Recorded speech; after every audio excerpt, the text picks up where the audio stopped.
আমি একবার আয়েশা জামান শিমু আওয়ামী লীগ নেত্রী তার কাছে আসবো, তারপর আমি সজলদার কাছে আসবো। যেহেতু আওয়ামী লীগ নিয়ে কথা হচ্ছিল, আমি প্রথমেই আপনার কাছ থেকে জিজ্ঞাসা করব, সামনে নির্বাচনের কথা বলা হচ্ছে, ডিসেম্বরে বিএনপি হোক বা জামায়াত হোক তারা প্রত্যেকেই বলছে যে আমরা ডিসেম্বরের মধ্যে নির্বাচন চাই। আর সেখানে আপনাদের কি অবস্থান, আওয়ামী লীগের কি অবস্থান, আর আওয়ামী লীগ কিভাবে এগিয়ে যাবে? আপনাদের তো ইস্তেহারটুকুও দিতে দেওয়া হয় না, নানা রকমভাবে আমরা প্রত্যেক সময় দেখি, খবরে পাই যে কিভাবে আওয়ামী লীগ করার অপরাধে আটকানো হচ্ছে মানুষকে, কোথাও গিয়ে আহত করে দেওয়া হচ্ছে। এটা কিভাবে আটকানো যাবে? এই জায়গা থেকে বাংলাদেশে আওয়ামী লীগ কি করবে নির্বাচনের জন্য? ধন্যবাদ দিদি। আমার কাছে মনে হচ্ছে যে এখন বাংলাদেশের যে নির্বাচনী যে অবস্থা, আমার কাছে মনে হচ্ছে এটা এখনো পরিবেশ তৈরি হয়নি।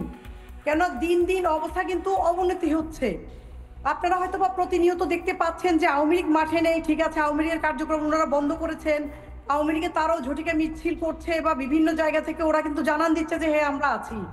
কিন্তু তার বাইরেও আওয়ামী লীগ যতই চুপ থাকুক, যাই করুক না কেন, ওনারা যেটা চুপ করানোর জন্য করেছেন, এখন এনসিপি, বিএনপি, জামাত, 3 গ্রুপ প্রতিদিন মারামারি হচ্ছে। এই যে একটা অসুস্থ পরিবেশ বাংলাদেশের, আমার তো মনেই হচ্ছে না যে এটা নির্বাচনের জন্য উপযোগী একটা পরিবেশ, যে এখানে নির্বাচনটা হবে কিভাবে, কেউ তো কাউকে মানছে না। এবং আপনারা দেখেন কিনা আমি জানি না, চাঁদাবাজি, ব্যাপক হারে চাঁদাবাজি, গরুর বাজার থেকে গরু সহ লুট হয়ে যাচ্ছে, মানুষ কিডন্যাপ হয়ে যাচ্ছে, কি এক ভয়ঙ্কর পরিস্থিতি। এই পরিস্থিতির সাথে আমরা আসলে অভ্যস্ত না। আর বিগত 15 বছর কত কথা বলেছে যে আওয়ামী লীগ গুম করেছে, হত্যা করেছে, তারা চিৎকারের উপর ছিল। কিন্তু আজকে এসে দেখেন বাংলাদেশের পরিস্থিতি কোথায় নিয়ে তারা দাঁড় করিয়েছে। একটা স্বাধীন সার্বভৌমত্ব দেশ, স্বাধীন পতাকা, অথচ সেখানে জামাতের নিবন্ধনটা ওনারা ব্যাক করে দিচ্ছেন, আওয়ামী লীগের কার্যক্রমটা টোটালি বন্ধ করে দিচ্ছেন। কেন? কয়েকটা ছেলে গিয়ে সেখানে বলতেছে যে আওয়ামী লীগের নিবন্ধন বাতিল করেন, আওয়ামী লীগের কার্যক্রম বন্ধ। কারা?